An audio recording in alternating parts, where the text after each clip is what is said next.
Oh wait, no longer. Welcome to the Trophy Room, a PlayStation show. I'm your host, Joseph, and today we're going to talk about it being official.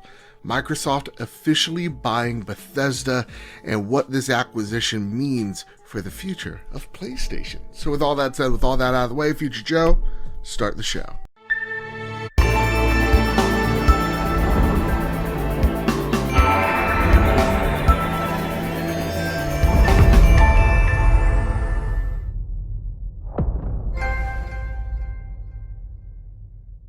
So, after months of rumors, speculations of what the fate of Bethesda would be, after Microsoft bought out their parent company for over $7.5 billion with a B dollars, we finally have an idea of what the future of Bethesda and their games on the PlayStation platform are going to look like. And it's not all bad news. So with that said, I want to kind of tackle this through three perspectives. Before talking about what this deal means for PlayStation, and if we'll see their games be exclusive on the Xbox platform or not, I kind of want to talk about what this means for the Xbox gamer and kind of the market at large. So, in the short and sweet of it, if you're an Xbox gamer, this is great for you.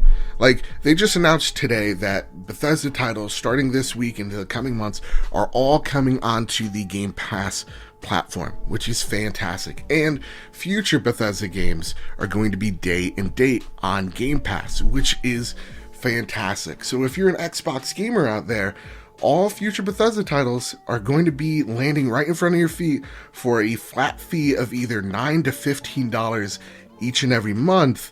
That's a fantastic deal for you, Xbox gamers, and there's a lot to be excited about there. So right off the bat, this is fantastic news if you're an Xbox gamer, because you don't have to pay $60-$70 for these games. You don't have to pay for the next Elder Scrolls or, Fallout, whatever the case may be. It's just there in Game Pass. And I think that this is just goes to show how powerful this service really is. Now, what this means for the broader market in turn is, at the moment, it's still important for day one sales of these games. Games are getting more expensive as the days, as the weeks, the years roll on, and these games can't just simply be recouped with Game Pass fees. So it goes to show that, PlayStation audience is still big enough where it matters for the moment, but where I think Microsoft's biggest push when it comes to this whole deal isn't really dealing with PlayStation, it's dealing with the PC audience, because Game Pass PC has been there, but we don't really know how many members Game Pass PC has, and this makes a great moment for Microsoft to really just leverage Game Pass to the PC audience, going, hey, listen, we've seen the Steam numbers. We love all those games that are selling on Steam of ours, but we can do this better. And hey, PC players,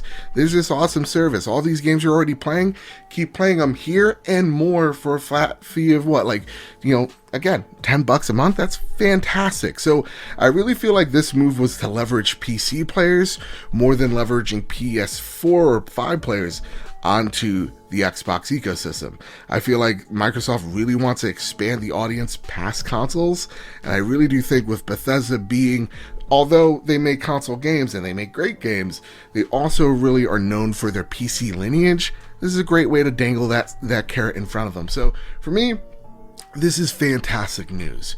If you're a PC player, there's incentive to come to Game Pass. So what does this mean for PlayStation gamers? Well, there's two quotes that kind of run similar to each other. One, the official word from Xbox, and one quote from a few months ago from the CFO, and how similar they really read. So here's the first one that the CFO got flack for. He said this: "What we'll do in the long run is we don't have intentions of just pulling all of Bethesda content out of Sony, Nintendo, or otherwise. But what we want is that content in the long run to be either first or best or better. Pick your differentiation of experience on our platforms. We will want Bethesda content to show up the best on our platforms." I'll skip a little bit here. If you think about something like Game Pass, if it shows up best in Game Pass, that's what we want to see.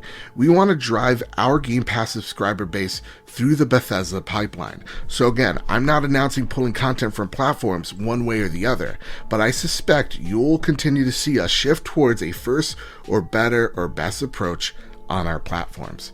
So that was the CFO a few months ago, and he got a lot of flack for it about, this being the first clue that maybe Bethesda wouldn't be this sole, exclusive to Xbox or Xbox only type of approach. And now from the official press release from Xbox Wire, this is what Xbox has to say. This is the next step in building an industry-leading first-party studios team, a commitment we have to our Xbox community.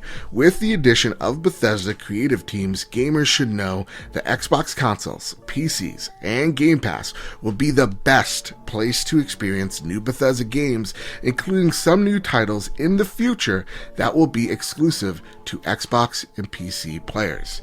So, this is a lot of quotes, and they kind of read similar. Best experience, Xbox, PC, some exclusive titles in the future. Really does lean on the fact that Microsoft and Bethesda just made this deal. They still need to know how each other really operates and how they will operate, what deals that Bethesda has going on, what games could be Xbox exclusives and what games could be multi-platform. Those are things that Bethesda and Xbox are going to be working out as the months and kind of year rolls around. So this kind of does mean that whatever business agreement Bethesda has with Sony or, Lucasfilm Games, those games are going to probably be multi-platform still. Elder Scrolls Fallout probably still be multi-plat. Who knows? But it does go to show, again, like I said and mentioned earlier, Day one sales still matter. So to me, it really seems like Bethesda, if you're a PlayStation gamer, is on borrowed time. I don't know if we're going to get every experience. Well, we know we're not going to get every experience, but how long we're going to get a Fallout and Elder Scrolls 4, time will tell. Really will. And so with that said, if you're a PlayStation gamer, are you upset at this news? Quite possibly. I'm not, because I'm not the biggest Bethesda fanboy. I enjoy their games, but I could kind of take them or leave them. I'm more of a Blizzard fanboy myself. So with that said, I'm not this sucks. This is the worst thing in the world. Look, Bethesda needed money. Microsoft needed studios. They made a deal together. If anything, it's now time where we start looking at Papa Sony and going, okay, so what are you doing for me lately? And look, for me as a Sony fan, as a PlayStation gamer, I take a look at their portfolio and I'm completely pleased with what they got. But at the same exact time, Sony ain't blind to this news. They know what's up. They saw the headlines just as well as we did. They know Microsoft is in a push to create and really just cultivate this big first party arm. And with the rumors of, Microsoft's still hungry for studios, if I'm Sony, I'm going to start looking around and seeing our portfolio and seeing where we can expand, because suddenly Microsoft has these Western RPGs that people know and love, and again, the clock is ticking on those games and on that portfolio. So if I'm Sony, I'm starting to look around, but if I'm a gamer, and that's what I is, this is good news, man. It looks like Bethesda found a home that's going to respect their content. Let's hope it's not an Activision, but Blizzard experience. I trust Phil Spencer. I think he's a good dude in terms of where he wants to lead this company in the future of games. So they're in good hands. And if I'm a Sony gamer and I've enjoyed what PlayStation has given me lately, which I do, I'm not totally bummed out. But it is something that I think they're going to have to look at their portfolio and see where they can expand. I'm just concerned, and my only concern at the end of the day is this consolidation of the marketplace is scary to see. I don't want games to be sectioned off like they are with cable or wireless or, whatever the case may be.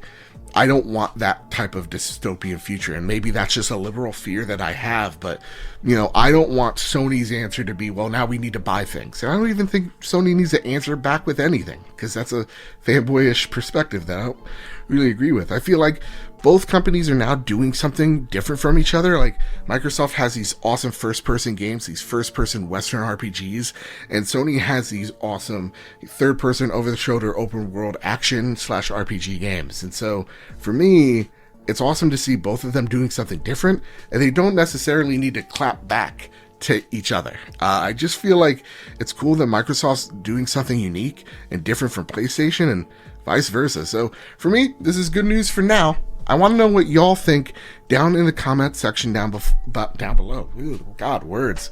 Let me know what you think down below. And yeah, let's have a conversation about this, because I want to know what everybody's feeling here. Because I feel like this is a pretty good response, but it's still really vague. So let me know what y'all think the future of Bethesda is down below. And so with all that said, with all that out of the way, if you liked what you saw here, please hit like, share, subscribe. It helps grow this channel. Make sure you watch the Trophy Room podcast each and every Thursday here on this channel and on podcast services. And with all that said, with all that out of the way, everybody, keep your wits about you. Keep playing PlayStation. Have a nice one.